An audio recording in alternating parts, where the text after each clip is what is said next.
What are the higher rateds doing? And now maybe they're setting a bad example and moving fast. I don't know. We'll find out, huh? Okay, so now I've used this opening before. Uh, E4 is a good move. Well, he's just a quiet player. E4 has a chance to maybe go into the French defense. I mean, this isn't forced, but that's a book position. You can look it up, study it from white and black's point of view. Okay, so this is playable, but it's a slow move.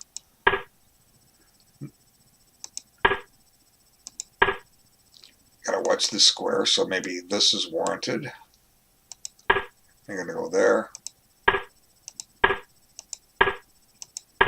Okay, so really, so what we've seen so far, this doesn't look any different than most of the other games we've looked at. But we are seeing a trend here. They're gaining time on the clock. Now it's opening. Hey, that's okay. So, game looks very, very even. And either side is challenging the other.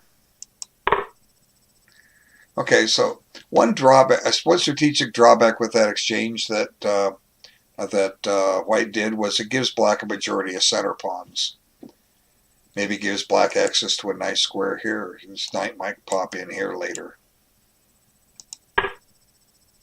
Okay, so all black needs to do is castle, and development's virtually even. Not much is happening. But here, okay, good. Now we saw black take time on a very natural move. I mean, he's waited till move 12 to castle, but his clock went down just over 7 minutes, so he took 8 minutes on the move. Now, white should maybe look to make one of these breaks. That's his only potential pawn break. So this is kind of like the French defense with colors reversed, where black exchanges on e4. Okay, wouldn't have been bad to bring one of these rooks into play. But there's reasons why these players have the ratings they do. They're probably not going to blunder. They'll make maybe strategic errors, or they'll play a passive system, because I think white's playing a very passive system here. But black's starting to get the better of it, and he's just got a little more space than white. And we only have a 30-point rating difference, but white does have a 15-minute advantage on the clock. He better use it. Now he gets off the file because this might have been a nuisance. But black, look what black has. Look what white doesn't have. Black's rooks are centralized. White's aren't. Okay, so very, very slight advantage black, but black is not winning. Okay, maybe he's going to use this as a pivot square for the knight. Bring it here and plop him in here. Okay, that does weaken this square. Okay.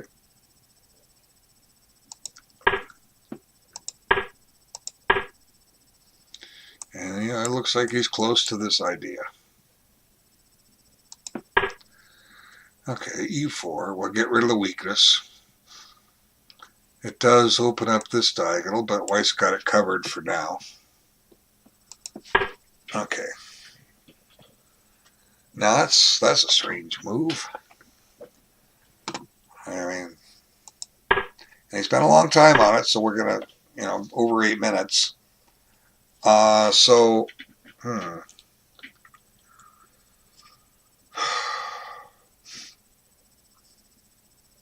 If the f-pawn takes, black brings his knight in and chases the white queen somewhere. And so his idea is he wants to maybe get into c4 with tempo. Even though his d-pawn is unprotected, white can't take because his bishop's on pre. So I imagine white played here, but I could be wrong. Yeah, he did. Now I'm sure he's going to do this, but I could be wrong. Okay. Now we got to deal with Her Majesty. Where do you want to put her? I don't know. Where do I want to put her? Well, let's see. B1, G3, both look safe. G3, okay. Now black wants to trade queens. Okay, well, I'm probably going to trade queens. No, he's going to decline it now. But here's one.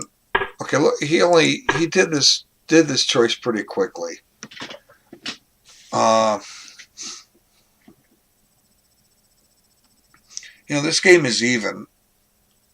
Uh, White's really not justified in trying for a win here. But queen takes, make black prove something.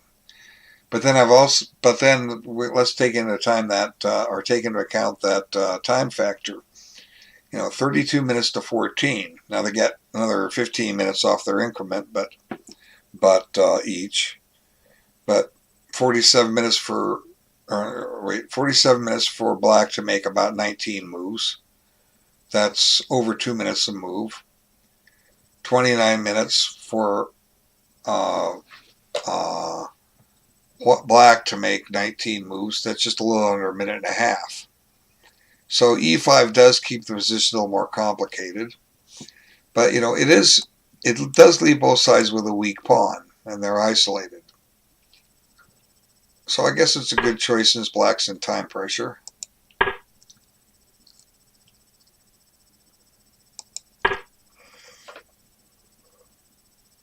Check. So this knight never made it over to C4 like I was thinking. Just notice that. So here, black's been able to get away with some quick moves, which helps him. So sometimes you want to complicate the position, make him think, oh, look at that. White gave up 2 rooks for the queen. And there's a pin. Okay, this is, material-wise, the 2 rooks are better than the queen, but in practice, they're close to even. So this is anybody's game. And here, he's just going to pitch a pawn. That's not a good idea. Did he have to lose that pawn? I guess he did. So, let me back this up.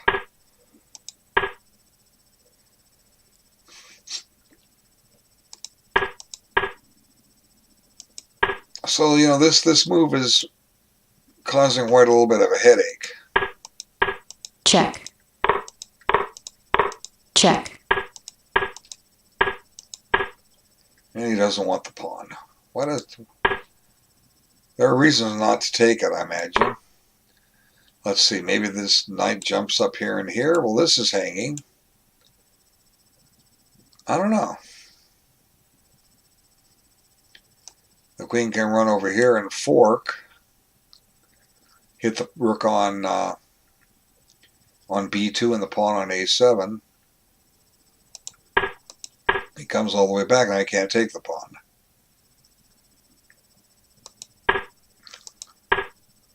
So black's decided, I've won some material, I'm going to put everything on the first rank in a different order. I don't know, I don't quite understand black's system here. It could have doubled his rooks on the open file. Or grabbed a pawn. Now he's shoving the pawns without much support.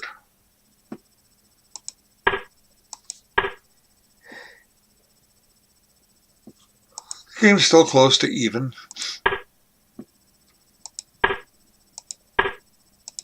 Now I decided to double up the rooks. White's looking to improve this knight. Maybe try to open black up here. No, he doesn't want to put it on F5. I would have put it on F5. Okay, White has some threats here. What are they? Knight E7 check wins the exchange. So black needs to protect against that. Let's just put this here. But now I'm going to do this move. I want to open up lines in front of your king. And he could push by. But I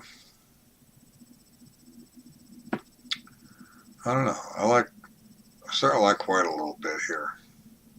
Okay, let's see what happened.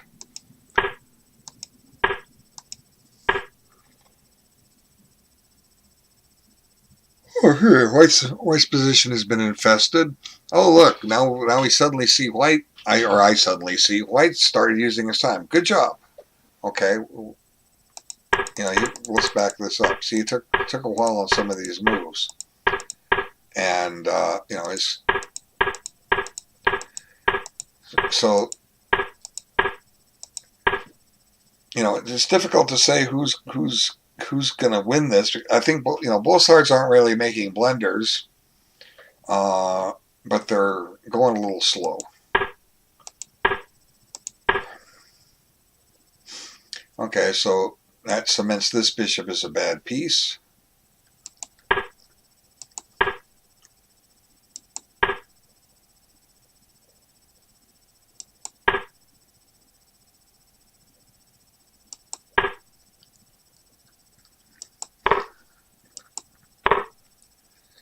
And so it looks about even. But, black does have an extra piece. He might be able to team up on this pawn here with his rooks, not with his knight anymore. I don't know. I don't think white has winning chances. That doesn't mean he won't win. And, their time is kind of short, so they made it to that mythical move 40. Now, what did I say? I've said several times. I said you can usually tell at move 40, is white going to win or is black going to win or should it be a draw? And I said it doesn't mean that's going to happen. So who's going to win this? Well, we could argue white has two weaknesses. B2, he actually has three. But, this bishop here is not a good piece. It's a tall pawn. It's stuck in a pawn chain, acting like a pawn, except it has rear defensive possibilities.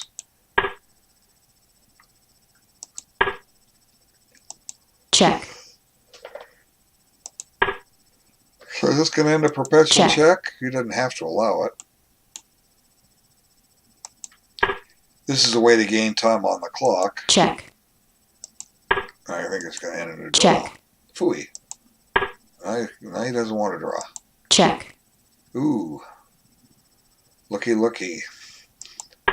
And he has to come out because if he goes back, I don't know, black might be able to force the draw with his rooks. Let's see. Let's check with, which one do I want to check with? I don't know, this king's going to run this way. It's not a draw. Whoops. Check. I think I just went to the end of the game and it's a draw. Yeah, drawn by repetition. Back 12. Well, the draw is a good result. Black had the winning chances, but let's see. I can take this.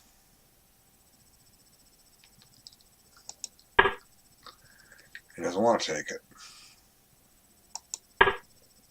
Check.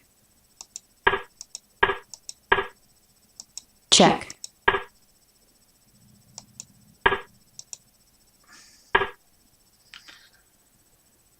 Got to find a way to get that knight there, but it's not easy. Here's your entry squares, and none of them are possible. But the most disruptive thing in this game was the trade of the queen for the two rooks. But neither side lost. They held their own here.